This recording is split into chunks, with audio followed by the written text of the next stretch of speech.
This happened last year on Halloween. I was 19 and my best friend Michael was 18. We knew we were too old for trick-or-treating, but we didn't want to miss out on the fun. That's when Michael had an idea.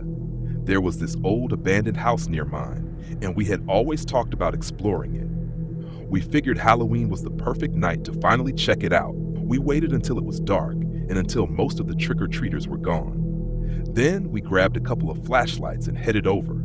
It took a few minutes, but we eventually got to the house. As expected, it was a mess. Trash everywhere, windows boarded up, the usual. The front door was surprisingly unlocked, so we walked right in. Inside, it was pitch black. Our flashlights didn't help much, but we did our best to look around. The house had 2 floors. After exploring the bottom floor and finding nothing interesting, we went upstairs. There were 2 rooms up there. Michael went into the one on the right, and I went into the one on the left. I started searching the room, looking through drawers and in the closet, but there was nothing worth noting. I was standing by the window when I suddenly heard a scream from Michael's room. It was a terrifying, blood-curdling scream. I ran over as fast as I could.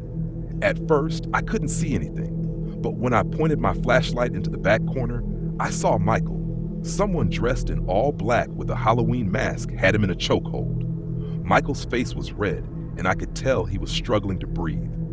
I panicked and threw my flashlight as hard as I could at the person. It hit him in the side, and he let go of Michael, shouting in pain. In the darkness, we stumbled downstairs and ran out of the house. Just before we left, we looked back.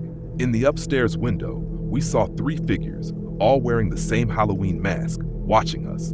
We didn't stick around. We ran even faster and didn't stop until we got back to my driveway. We were both out of breath and in shock, unsure of what had just happened. Later that night, Michael told me what had happened when he entered that room. At first, it seemed normal, but then he noticed something in the corner. He thought it was just a Halloween mask propped up against the wall, but when he got closer, it moved. That's when he realized it was a person, and before he could react, they grabbed him and put him in a chokehold. What scared me the most was how Michael described being held. He said the person wasn't just trying to restrain him. They were really choking him. He couldn't breathe for what felt like 20 seconds. We don't know who those people were or what they were doing, but we both believe we weren't supposed to see them. Looking back, I truly think we were almost killed that night. Last October, my girlfriend Stacy and I went on a road trip to Stowe, Vermont. We rented a cabin on a website called Glamping Hub. It was a short 20-minute drive from the village, and the cabin sat on a hill with a beautiful view of the fall trees. That was exactly why we took the trip, to enjoy the fall colors. We booked the cabin from Thursday night to Sunday. The cabin had a code lock, and the owner sent me the combination before we arrived. Everything worked smoothly when we got there. The cabin had this warm, cozy vibe, with everything made of wood. It smelled like a classic log cabin, and it reminded us of a peaceful country getaway. There was a bathroom, a small kitchen, 3 bedrooms, and a living room. Plenty of space for just the 2 of us. There were also 2 TVs, one in the master bedroom and one in the living room. One door in the cabin was locked though, and we assumed it was the 3rd bedroom mentioned in the ad. We figured the owner probably kept some personal stuff in there, since he knew only the 2 of us would be staying. We put our bags in the 2nd bedroom to keep the master bedroom neat. It was late by the time we arrived, so we went out for dinner in town and took a short walk around the village before heading back to the cabin. We called it a night after watching a movie. The next day was cloudy and chilly. We went hiking along some dirt trails near the cabin, and it was really peaceful. After the hike, I showered and got ready for dinner at a nice restaurant. When I came out of the bathroom, Stacy said she heard something strange coming from the locked bedroom. She described it as a faint noise, maybe from a radio or something. I put my ear to the door, but didn't hear anything at first. I knocked on the door, partly to tease Stacy, but she told me to stop because it creeped her out. Later, while Stacy was in the shower, I was in the living room watching TV. I thought I heard something faint coming from the locked room again. I muted the TV and went to listen at the door. This time, I heard what sounded like someone speaking softly, maybe from a radio. I messaged the host to let him know, and he told me he wasn't sure why his wife would have locked the door, but said she might have left something inside. He wasn't sure about the sound either, but said he'd check with his wife. After Stacy finished her shower, we went out for lunch. I didn't tell her I heard the noise too, because I didn't want to freak her out, and I thought it was just some electronic device left behind. We had lunch at a restaurant in town, then took a drive around the area before relaxing at a park. That's when the host called back and said his wife didn't lock anything in the room, and he wasn't sure why it was locked or what we were hearing. He offered to come by and unlock the door, and I said that would be great. We headed back to the cabin, and when we arrived, Stacy was tired from the day and collapsed on the couch. I went to listen at the locked door again, and sure enough, the same faint noise was still there. I told Stacy I'd be right back, and I went outside. I don't know why I hadn't thought of this earlier, but I went to the window of the locked room to see inside. There were no curtains, so I stood on my tiptoes to peek in. What I saw made my heart stop. Inside the room was a tall, skinny guy in his 20s, wearing a hood. He was slowly dancing in the middle of the room, holding a small radio in his hand. The moment he noticed me at the window, he stopped and stared at me, smiling. I started screaming for Stacy to get out of the house. She rushed to the door, panicked and confused.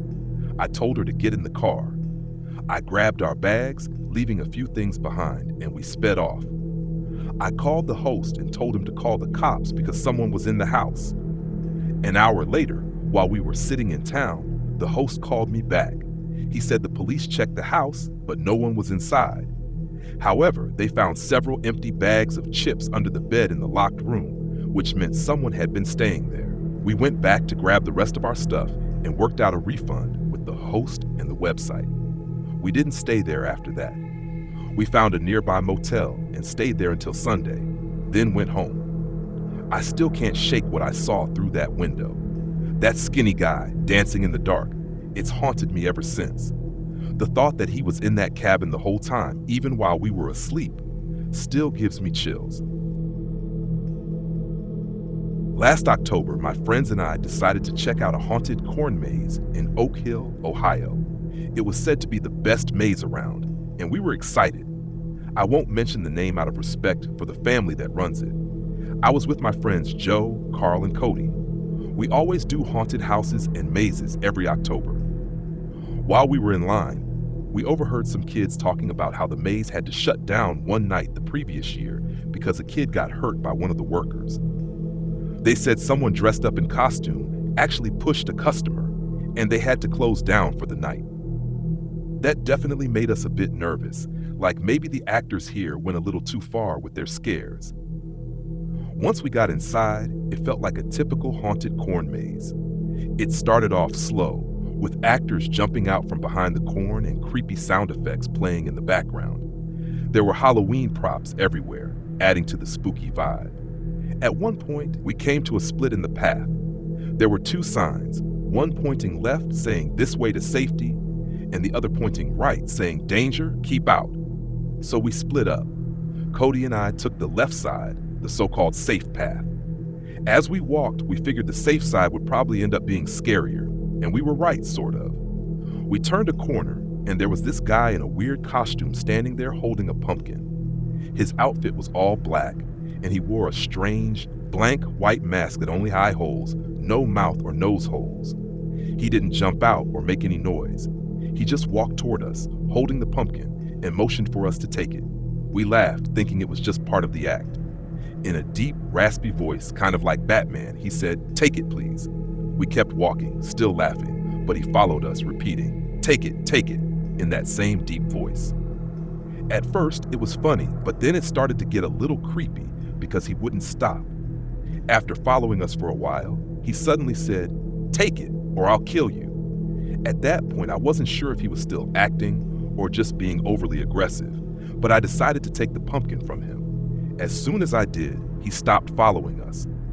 Cody and I kept walking until we ran into Joe and Carl, where the two paths merged.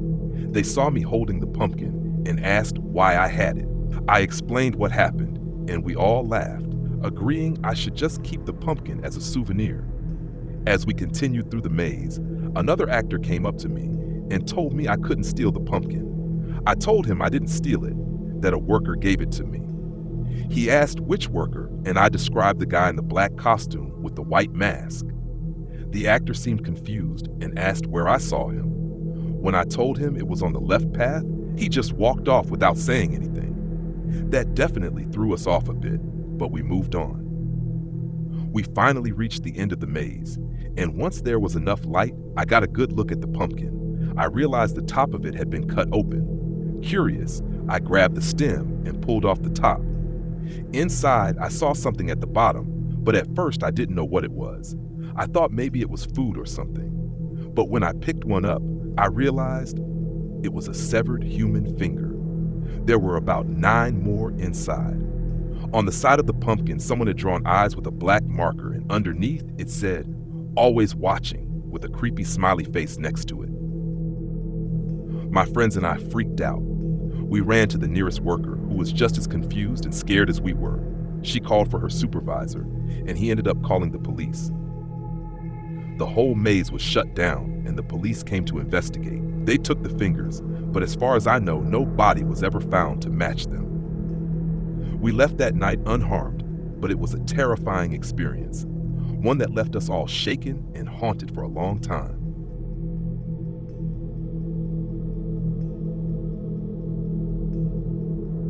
It was Halloween 2006, and I was 13 years old. I was really excited because Halloween landed on a Friday, meaning I could stay out late. My friend Matthew and I planned to go trick-or-treating and then have a sleepover at my house. My dad worked night shifts as a security guard, so he'd be gone all night, leaving us on our own. Matthew showed up around 7 p.m., and we quickly put on some cheap costumes and headed out. Trick-or-treating in our neighborhood wasn't the best since we lived in a forested area with houses far apart. We had to walk a long way between each house, but most people gave out more candy to make up for it. We had been out for about 2 hours when I noticed someone following us. It was either a grown man or a really tall kid wearing a Michael Myers mask. At first, I thought he was just another trick-or-treater, but he didn't have a candy bag, and he was alone. I told Matthew, but he shrugged it off, wanting to keep going. He reassured me that if the guy kept following us, we'd head back. The guy didn't stop following us, though. I realized that he wasn't even walking up to houses for candy. He just stayed behind us watching. I told Matthew again, and this time, he looked more uneasy. We decided to take a shortcut through the woods that led directly to my house. As soon as we entered the woods, we sprinted home. Once we got back, we immediately locked all the doors and windows. While I was upstairs locking my bedroom window, I heard Matthew yelling from downstairs. I ran down to find him standing by the living room window. When I asked what was wrong, he didn't say anything, just pointed outside. I looked but didn't see anything at first, just trees. Then Matthew told me the guy in the Michael Myers mask was out there. I thought he was messing with me, but when I looked again, I saw him. The guy was standing deep in the woods, halfway hidden behind a tree, just staring at the house. I grabbed the phone and called my dad, telling him about the stranger in the Michael Myers mask. My dad wasn't too concerned. He thought it was probably just a teenager trying to scare us, and told us to make sure everything was locked and ignore him. I wasn't reassured, but we went upstairs to my room and tried to forget about it. That didn't last long. We couldn't stop thinking about the guy, and then we heard the sound of glass shattering from downstairs. My heart was racing. The phone was still downstairs, and we didn't know what to do. We turned off the lights and hid in the closet, pushing ourselves all the way to the back behind hanging clothes. The next few minutes were completely silent, but then we heard footsteps. They were slow, entering the room and moving around. My heart was pounding. Then the closet door creaked open. For what felt like a full minute, nothing happened. Then suddenly, Matthew screamed as the man in the Michael Myers mask yanked him out of the closet. The guy had a knife now. He wrestled Matthew to the ground, but in the struggle, the knife slipped out of his hand. I grabbed it and stabbed the man in the back of his thigh. He screamed in pain and fell to the side. Matthew and I didn't waste any time. We ran out of the house and sprinted to my neighbors. We banged on their door until they let us in. We told them what happened, and they called the cops. By the time the cops arrived, the man was gone. They found the broken window and noticed one of our kitchen knives was missing. But that was it. They didn't even find a blood trail from the stab wound. Matthew had a cut on his arm from the fight, but thankfully, it wasn't too serious. Even now, I still think about that night. We never found out who the man was, but it's something I'll never forget. It was a rainy Friday night, halfway through October, and I had been at a Halloween-themed housewarming party with my friends. I didn't wear a costume since I'd come straight from work, already tired. To wake myself up, I took an Adderall and stopped at a gas station to pick up some White Claws before heading to the party. The place was packed, about 25 to 30 people. I met a few new faces, but after a while, all the socializing and drinking was wearing me out. I work at a hospital, so my hours are all over the place, and I hadn't been sleeping well. Deep down, I just wanted to get home and crash. At one point, I saw my chance to sneak out without saying goodbye to everyone. I made an Irish goodbye through the backyard, avoiding the long farewells. I definitely shouldn't have driven after drinking, and I don't recommend anyone do that. Always call an Uber. But I just wanted to get home, so I ran through the rain and got in my Subaru. I didn't even turn on the music.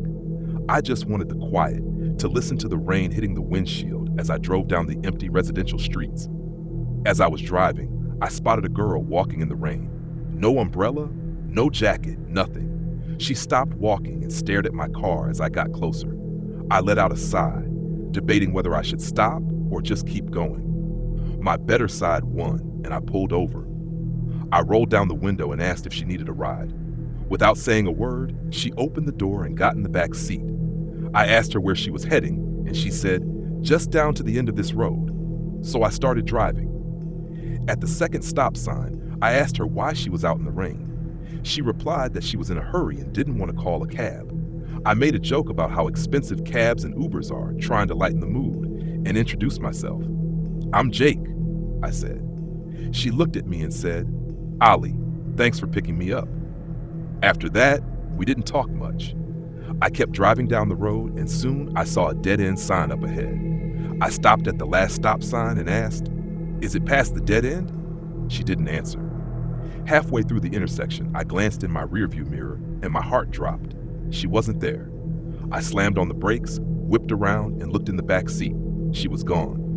I pulled over, jumped out, and checked the back seat again. Nothing. She wasn't on the seat, not on the floor, nowhere. I looked down the empty road, lit only by a few streetlights. No sign of her.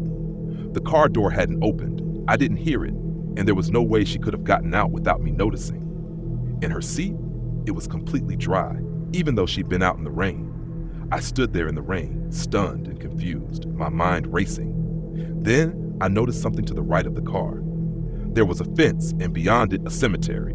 That's when it hit me. When I had asked her where she was going, she said, "Down to the end of this road."